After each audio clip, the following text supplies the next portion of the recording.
TC Rádio, a rádio oficial de quem investe. Escolinha do Professor Pontes.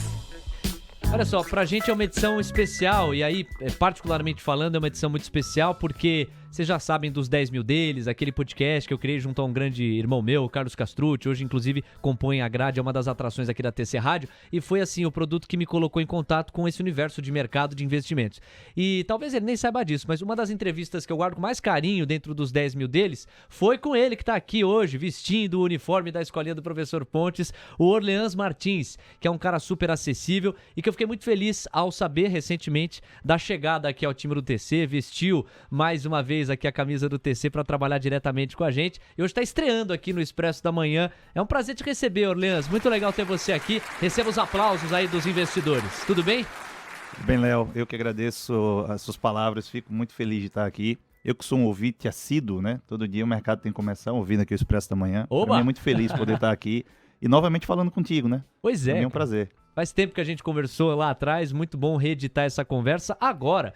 Voltando às atenções para aquela série que o Pontes inaugurou aqui sobre qualidade dos lucros. Só que hoje é o Orleans Martins quem vai dar sequência aqui no raciocínio, ele que é chefe de pesquisa e desenvolvimento do TC. Nos últimos capítulos, a gente falou sobre a qualidade de lucros efetivamente e a manipulação desses lucros por atividades reais ou operacionais para aumentar ou diminuir essas receitas e os custos das empresas. Foi super importante para alfabetizar toda a nossa audiência, eu por tabela, com essas noções de contabilidade que podem não ser tão naturais assim de saída. Hoje a gente vai fazer a relação entre o lucro e a geração de fluxo de caixa, mais um ingrediente e um superpoder para você enxergar as histórias que os números das companhias revelam. Será que as empresas, em outras palavras é isso, né, podem manipular os seus números para mostrar uma geração de fluxo de caixa maior? Vale a pena se ligar. O Orleans já está na área aqui, uma novidade a presença dele no estúdio, e eu lembro que esses textos todos aqui, inclusive os textos do Orleans, estão presentes lá no TC School há algum tempo. Você que também faz parte da escolinha do Professor Pontes, então, Orleans, hoje vai dar continuidade a essa série de participações falando sobre a qualidade dos lucros. Vamos fazer uma revisão rápida da essência do conceito e da série. Fala aí, Orleans. Beleza, Léo, bom dia a todos. Falar de qualidade dos lucros, basicamente, é falar de qualidade da informação, né? O que a contabilidade faz é gerar informação, ela representa a situação econômica e financeira da empresa por meio das demonstrações contábeis, demonstrações financeiras. Então, quanto melhor a qualidade do lucro, melhor a qualidade dessa informação. Alguma parte dessas informações alguma parte pode ser ajustada ou pode ser manipulada, gerenciada com o sentido de se obter alguns interesses particulares. Então, quando a gente discute gerenciamento de resultados, quando a gente discute, por exemplo, seja por atividades operacionais, accruals, a gente está, no final, discutindo qualidade dos lucros. E falar de lucro e de fluxo de caixa também se encaixa nesse contexto de qualidade dos lucros, né? Então, a contabilidade, ela conta a história da empresa e a partir dessa história a gente consegue, então, projetar aí uma expectativa de futuro. Então, a importância dessa discussão, ela reside nesse contexto. Orleans, hoje você vai falar especificamente sobre EBITDA, ou EBITDA, e ainda geração de fluxo de caixa da empresa. Então, antes disso, de entrar especificamente nos dois conceitos, poderia nos dar uma visão sobre o que é cada uma dessas medidas e ainda, por gentileza, queria saber o seguinte, elas são válidas para todas as empresas, afinal, EBITDA é lucro ou é caixa? Perfeito, Custódio. A polêmica começa na pronúncia, né? É EBITDA ou é EBITDA? Já não é fácil logo de pronunciar. Exatamente. A gente costuma dizer que EBITDA é o lucro antes de tudo que importa. Né? É um Earnings Before Interest, Taxes, Depreciation e Amortization, ou seja, antes de juros, impostos, depreciação e amortização. No Brasil também é comumente chamado de lagida, né? Mais, digamos, no âmbito contábil. O mercado financeiro, o pessoal gosta de chamar de EBITDA. Ele é assumido como uma proxy para a geração de fluxo de caixa. No final das contas, é uma medida de lucro. Né? Por que a gente diz que é lucro antes de tudo que importa? Porque uma empresa que tenha uma alavancagem, que tenha dívida, ela precisa então remunerar o proprietário lá, o credor desse recurso que foi concedido à empresa. Então, os juros precisam ser pagos, o imposto precisa ser pago. Né? E a depreciação e a amortização, elas representam uma reposição dos ativos da empresa. Ou seja, a empresa ela gera fluxo de caixa com seus ativos. Então, sem os ativos, ela não consegue gerar fluxos de caixa. nem todas as empresas podem tomar o EBITDA como sendo um parâmetro de fluxo de caixa. Por exemplo, se a gente olhar para as instituições financeiras, os juros não é visto como uma despesa de capital, né? Fundamentalmente, os juros para uma instituição financeira, para um banco, por exemplo, é um insumo, né? É parte do que ele utiliza para obter fluxo de caixa ali, ou seja, o recurso que ele obtém é por meio da intermediação financeira. Então, no final das contas, essa medida ela acaba não sendo tão útil para essas empresas que são instituições financeiras. Esse é o grande parâmetro. E por que a gente, então, utiliza uma medida de lucro para representar fluxo de caixa? Tem um aspecto que nós entendemos como sendo histórico. A partir de 2010, o Brasil ele convergiu às normas internacionais de contabilidade e nós começamos a ser obrigados a elaborar uma demonstração chamada demonstração de fluxos de caixa, onde lá a empresa reporta o fluxo de caixa operacional, que é de fato o que ela gera nas suas atividades operacionais. Antes de 2010, esse fluxo de caixa ele não era reportado dessa forma, então o mercado ele precisava identificar algum parâmetro que fizesse menção a esse fluxo de caixa. Então, o EBITDA foi aquele que mais se aproximou. Então, ele foi assumido como sendo um fluxo de caixa, né, ou uma expectativa de fluxo de caixa. Por que expectativa? Porque a gente está falando de um lucro que ainda não se transformou necessariamente em dinheiro, em caixa. Pode ser que parte das vendas não sejam recebidas ou que parte daquelas despesas que hoje estão previstas não sejam de fato realizadas, não representem saída de caixa. É você curtindo. Claro, hein? Orleans Muito Martins aqui, dando a aula no Escolinha do Professor Pontes. Vamos seguir o raciocínio, porque esses conceitos ficaram esclarecidos e agora a gente pode passar por um outro degrau, o degrau superior, que é o seguinte: por que o EBITDA é uma medida considerada polêmica? Porque a pronúncia a gente sabe que é polêmica mesmo, você já fez questão de antecipar. Mas a medida em si, ela pode ser classificada como polêmica por quê? Dá para manipular o EBITDA ou o EBITDA, Orleans? Sim, é uma medida bastante polêmica porque ela é conhecida como uma medida non-GAAP. Né? O non-GAAP na linguagem contábil significa que ela é não regulada. Não existe normas contábeis, princípios contábeis que fundamentem o EBITDA.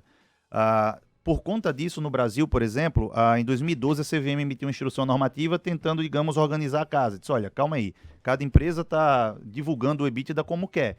Então, a gente precisa de parâmetros mínimos, então ela foi lá e emitiu a Instrução Normativa 527. Apesar disso, é extremamente comum a gente identificar a figura do EBITDA ajustado. Né?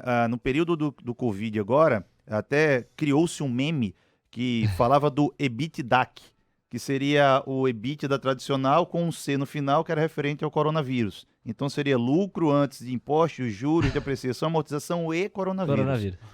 Então, essa liberdade de ajuste acaba reduzindo a comparabilidade. Então, isso acaba tornando bastante difícil a gente comparar um EBITDA ajustado da empresa A com o da empresa B, porque esses ajustes eles são muito livres e cada empresa ajusta da forma que mais lhe interessa.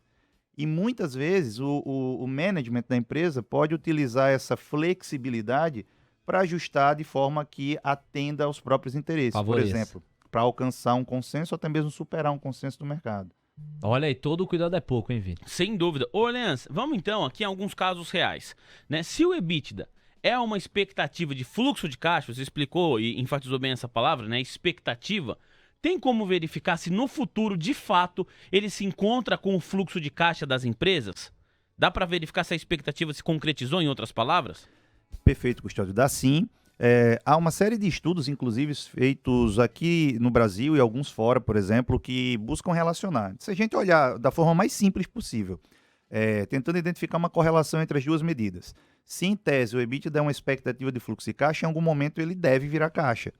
Se a gente fizer uma correlação dele com o fluxo de caixa operacional, que é aquele que de fato a empresa está entregando ali, a gente vai ver que isso vai demonstrar diferenças bastante significativas entre setores e empresas. Né? Então, se a gente pegar alguns casos reais, por exemplo, ontem eu postei um Trade Idea lá no TC falando sobre alguns casos reais nesse sentido. Eu peguei algumas blue chips que tem o EBITDA como sendo uma referência bastante comum. Então, por exemplo, se a gente olhar desde o final de 2005 até o último resultado disponível para algumas empresas, como Suzano e Ambev, a correlação entre o EBITDA e o fluxo de caixa operacional vai estar na casa de 99%. Ou seja, de certa forma, aquilo que é expectativa se transforma em fluxo de caixa nos trimestres seguintes. 99% é uma margem considerada positiva. Exato, ou seja, Precisa, né? de fato, o EBITDA dele seria útil para... A expectativa se concretizou. Exatamente, para projetar a expectativa de fluxo de caixa. Sim. Para algumas outras empresas, por exemplo, se a gente olhar para o caso da Vale, no caso da Vale essa correlação foi de 77%. No caso da Petrobras, a correlação caiu para 63%. Por que isso? A gente está falando de duas empresas de commodities que dependem do preço da commodity no mercado internacional, que é afetado por uma série de fatores. Então, a variação do EBITDA da empresa é muito grande por uma série de fatores. Também tem pesquisa, por exemplo, aqui no Brasil, que demonstra que o ajuste mais comum está relacionado ao impairment, né, que é a redução do valor recuperável dos ativos. Então, essas duas empresas em específico, Petrobras e Vale, elas têm muito impairment de um período para o outro. Num período ela faz uma provisão muito alta, no outro ela reverte grande parte daquela provisão. Então isso dá muita variação, a volatilidade dessa medida acaba sendo muito alta. Ou seja, acaba sendo ruim para a previsibilidade.